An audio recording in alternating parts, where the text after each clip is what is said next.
La problématique choisie pour ce symposium, qui est le 3e, est celui du grand âge. Le but est de sensibiliser la population, que ce soit les professionnels, mais aussi le grand public, aux problématiques complexes de la douleur, de l'éthique et du soin palliatif. Ce grand projet existe depuis 2011. Il associe sur ce territoire de santé 2 acteurs culturels majeurs, le ballet Prel-Jocage et l'école supérieure d'art. Pour ma part, j'ai participé à l'organisation et à la création du centre d'urgence psychiatrique sur l'hôpital, et donc je suis venue travailler dans un milieu où il y avait des pathologies somatiques en urgence, et puis petit à petit j'ai été amenée à monter dans les étages et dans les services, et c'est vrai que quotidiennement j'ai vu des malades qui souffraient de maladies somatiques, qui avaient aussi des problèmes psychologiques. À ces moments-là, j'ai pris la dimension en fait, de la personne dans sa totalité. Parce qu'il faut vous dire que quand on fait de la psychiatrie, on est assez phobique des problèmes somatiques et que pour les somaticiens, on a peur de la maladie psychiatrique. Et bien c'est autour de ces 2 peurs en fait, que j'ai pu travailler avec des collègues qui m'ont aidé et que j'ai aidé et que nous avons cheminé ensemble pour arriver à approcher ce qui en était de la maladie somatique et de la souffrance psychologique. Pourquoi est-ce qu'un philosophe peut s'intéresser aux soins palliatifs? Je reconnais que dans mon cas personnel, c'est tout à fait par hasard que j'ai été invité à causer, à parler de la mort avec des personnes, il y a déjà 25 ans, qui étaient en formation de soins palliatifs.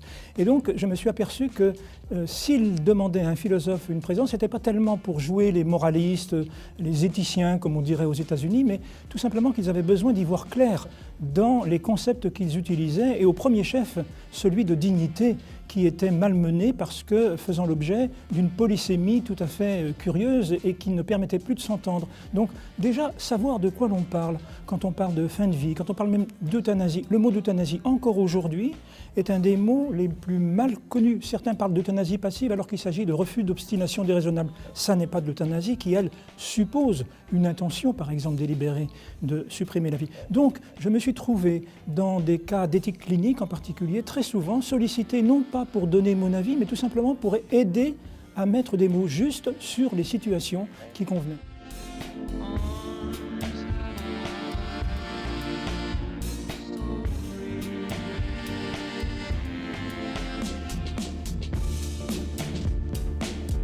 C'est la 3e édition du symposium sur la douleur avec pour la 3e fois l'école d'art qui participe par une exposition d'art contemporain. Donc ils sont 9 et ils utilisent les outils de la création contemporaine. Alors on va pouvoir avoir des choses en volume, des performances, ça c'est un petit peu nouveau par rapport aux éditions précédentes. Également de la peinture, qui est un médium un petit peu plus traditionnel, de la photo et des installations également. J'ai un principe de fabrication qui est de récupérer une matière existante. J'ai gardé l'empreinte de la terre et la couleur de la terre rouge qui rappelle à la fois la chair, un peu le muscle, enfin. Donc voilà, ça fait une sorte d'hybride sculptural. La performance de tout à l'heure, elle s'appelle Sourire et à la base je la présente plutôt comme une installation vidéo. Je m'intéresse beaucoup à la question des rituels, notamment de rituels africains où en fait pour expier le démon, on dit qu'à force de rire, on va finir par crier ou pleurer et que du coup ça va sortir de notre corps.